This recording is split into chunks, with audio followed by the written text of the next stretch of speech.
Dans une ville idéale pour moi, il faut qu'il y ait beaucoup d'activités pour les jeunes, notamment de l'offre en matière de sport, en matière de culture, en matière de loisirs. Ça doit être aussi une ville où il y a de bonnes relations entre les générations et que chacun se sente inclus, intégré dans la ville. Et surtout une ville idéale pour moi, et je parle de mon expérience ici à Auxerre, ce serait une ville où il n'y aurait absolument aucun embouteillage, aucun problème de circulation, absolument aucune pollution. Donc je me projette dans l'avenir et je rêve d'une ville où on pourrait se déplacer parfois en survolant la route pour éviter d'être coincé dans des embouteillages, comme on le voit parfois dans des films un peu futuristes. Mais plus sérieusement, une ville idéale, c'est surtout, selon moi, une ville où il y a aussi un sentiment de sécurité important. Et donc une ville où il n'y a pas d'agression, pas d'actes de délinquance, rien qui détériore la qualité de vivre ensemble. Aujourd'hui, toutes les villes qui émergent en Europe sont des villes qui ont misé sur la créativité dans les créneaux de développement des entreprises, dans l'accueil des startups, d'une série également d'initiatives, y compris citoyennes, qui apportent de la valeur ajoutée, y compris collective, de la créativité également dans les aménagements urbains, dans la place qui est faite à la culture. Et je pense qu'on doit aujourd'hui, en période de crise, et ça peut paraître paradoxal, se laisser gagner un petit peu par le syndrome de Bilbao. Alors je ne suis pas en train de plaider pour qu'on crée des musées Guggenheim partout, mais qu'est-ce que Bilbao a osé faire il y a quelques dizaines d'années, à un moment où l'Espagne traversait déjà une crise, et plus largement l'Europe à l'époque, c'était d'oser faire un investissement sur un vecteur culturel en y voyant tous les effets exogènes, à la fois pour la cohésion sociale de la ville, la dynamique urbaine, également l'attractivité touristique.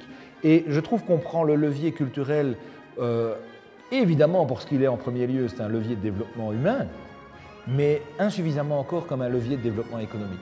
Ça ne sert à rien de vouloir à tout prix essayer d'avoir le prix de la ville la plus durable de Belgique ou d'Europe si à côté de ça, les gens ont toujours des problèmes de logement, s'ils ont toujours une difficulté pour pouvoir faire de l'insertion socio-professionnelle.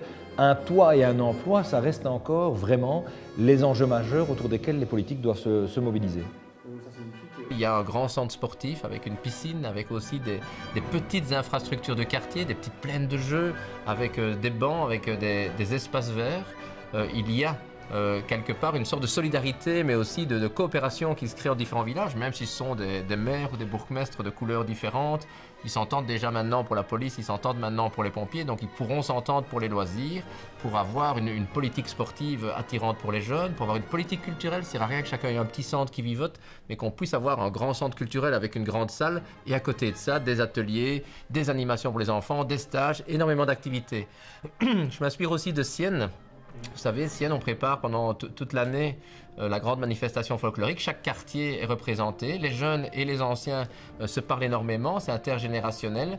Et les anciens empêchent les jeunes de faire des conneries, de tomber dans de la délinquance et tout, parce qu'on prépare le folklore et qu'il y a une sorte de dialogue comme ça. Il y a beaucoup moins d'isolement dans la ville de Sienne par rapport à beaucoup d'autres villes d'Italie.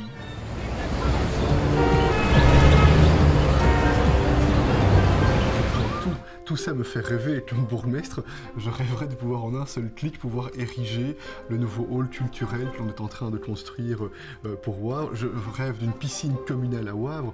Je rêverais en un seul clic de souris de pouvoir construire une très belle piscine avec de beaux vestiaires, avec une belle infrastructure. Je rêverais de pouvoir survoler la ville pour repérer les espaces dans lesquels on doit préserver la nature et les espaces dans lesquels on peut peut-être attirer du logement de qualité. Je rêverais de pouvoir zoomer sur un certain nombre de points au départ de mon bureau à l'hôtel de ville pour être encore plus efficace dans la mise en œuvre des projets. Donc effectivement, cette nouvelle technologie me fait rêver, mais je sais que dans la vie réelle, c'est un peu différent. Si j'avais la planche à billets qui tournait sans limite, c'est peut-être pas le premier secteur sur lequel j'investirais. Ce serait d'abord celui du logement. Parce qu'aujourd'hui, à Namur comme ailleurs, se loger de manière décente, c'est-à-dire dans un bâtiment qui n'est pas infesté par la mérule, les champignons, l'humidité, bref, un bâtiment salubre, à un coût raisonnable, ça devient particulièrement compliqué. Et donc, dans la dimension de coût raisonnable, il y a l'enjeu énergétique aussi. Ça ne sert à rien de demander un loyer de 500 € par mois si en même temps on a presque autant de charges sur le côté. Donc le logement, c'est un enjeu fondamental à la fois pour les populations, y compris les plus fragilisées, mais aussi un enjeu fondamental de développement urbain. On a encore trop de friches qui sont à l'abandon dans les cœurs de ville. On a encore dans les villages, dans nos campagnes, comme dans les cœurs urbains, trop d'étages qui sont parfois inoccupés alors qu'ils pourraient utilement servir, moyennant une bonne reconversion, à des logements de famille, des familles nombreuses, des familles précarisées, des familles monoparentales qui ont de plus en plus de difficultés à trouver des logements. Ça permettrait d'accroître également le parc de logements publics. Ça permettrait aussi, dans des lieux opportuns, de stimuler le développement de l'activité économique et surtout de soutenir la créativité endogène. Parce qu'on a des pépites de talent dans nos villes, dans nos communes, mais bien souvent, elles ne savent pas à quelle porte aller s'adresser et d'autre part, elles disposent de trop peu d'infrastructures pour pouvoir se lancer. Je dois avouer que j'appliquerai le jeu pour plusieurs concepts. Ça, c'est certain que diminuer le temps des procédures. Et donc, quand on a une idée, quand on a un projet, et voir sa réalisation, parfois ça prend 5, 6, 7 ou 8 ans. Et beaucoup de trop. Ici, l'idée que j'ai derrière, il y a plus de 5 ans, que je souhaite pouvoir regrouper différents bâtiments communaux pour créer des liens aussi dans l'administration. Aussi une vertu, vous savez, aujourd'hui, quelqu'un qui va vers le CPS, ce n'est pas nécessairement quelqu'un qui est avec un revenu d'insertion, ça peut être quelqu'un qui vient de se séparer, qui est au seuil de la pauvreté, il ne veut pas y aller parce qu'il passe devant tout le monde. Et donc, qu'on rentre dans la maison communale, quand on a un clic comme ça, on puisse se dire, il y a un guichet au milieu, je viens pour la carte d'identité, pour m'inscrire pour les plaines de jeu, ou bien pour avoir une aide mazout parce que j'ai des difficultés pendant quelques mois. On n'est pas stigmatisé, on ne devient pas un numéro, on n'a pas une étiquette. Et donc de pouvoir créer très rapidement comme ça une passerelle avec un bâtiment sur le côté, en mélangeant mes services sociaux et mes services de police, ou bien créer un nouveau commissariat très accessible là derrière, avec les véhicules qui sortent par derrière, de pouvoir aussi avoir des contrôles sur ma gouvernance, les plateformes, essayer que le sourire soit toujours présent derrière le guichet quand on vient, c'est pas toujours évident, mais que les différents travailleurs puissent être dans la bonne humeur. Et puis évidemment, la meilleure fonction serait celle de faire rentrer de l'argent très très rapidement, parce que ça permettrait de donner plein d'emplois à des entreprises de la région, de réparer tous mes trottoirs, toutes mes routes et quelque part toutes les places, et de pouvoir entretenir mes espaces verts en y mettant beaucoup de soins. Et là, alors, je suis certain qu'on travaillera très fort sur la sécurité.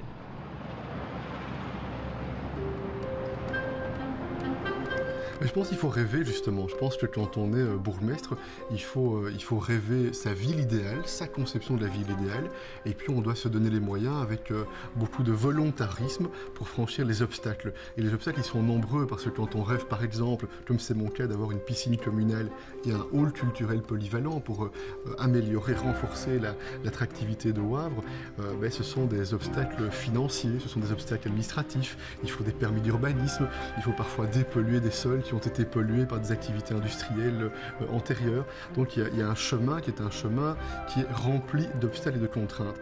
Mais en même temps, ce qui est passionnant, c'est justement d'avoir cet objectif, de voir quel est le point que l'on veut atteindre et de se donner les moyens avec volonté, avec intelligence pour faire en sorte que l'on réalise. Et le grand plaisir du bourgmestre ou des gestionnaires communaux, c'est le moment où on s'est dit, voilà, on a réussi. Et à peine on a réussi un projet, on voit déjà le projet suivant. Ok, super. Merci beaucoup. Merci à vous. Assumer la reconversion des friches industrielles dans des bâtiments à vocation publique.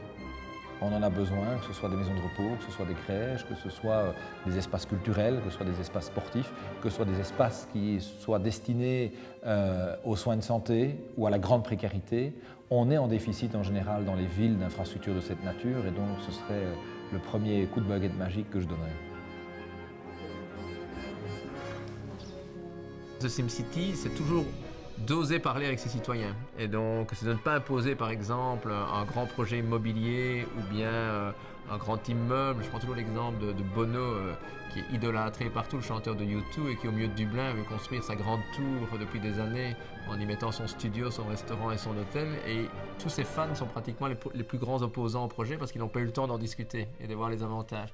Moi, j'adore, notamment quand il y a des réunions très contradictoires, quand j'ai des pétitions de 100, 150, 200 personnes autour d'un projet, qu'on est autour dans une salle, qu'on donne les arguments pour, les arguments contre et qu'on en discute. Et après, peut-être que chacun reste sur sur ses positions, mais au moins on peut se mettre dans la peau de l'autre. Donc je donnerai un conseil au bourgmestre de SimCity, énormément de rencontres. C'est la même chose avec les commerçants quand il y a des travaux, c'est la même chose quand on décide de mettre une rue à sens unique, c'est la même chose quand on décide, moi je viens de déplacer le marché, on a toujours la chance d'avoir un grand marché hebdomadaire ici.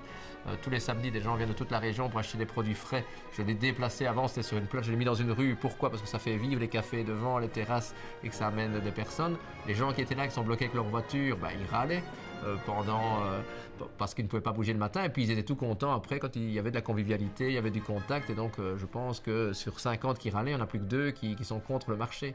Et donc vraiment, c'est d'aller au dialogue, de créer de la concertation citoyenne du grand débat sans tomber dans les effets, vous savez, de tout le monde donne son avis et puis on ne décide rien. Parce qu'à un moment donné, il faut trancher, il faut décider, il faut prendre des risques. Et les citoyens, vous savez, au bout du compte, quand vous prenez des risques, vous assumez, que vous gérez bien l'argent et que vous voyez des projets, que vous voyez les choses évoluer, finalement, ils vous font confiance après.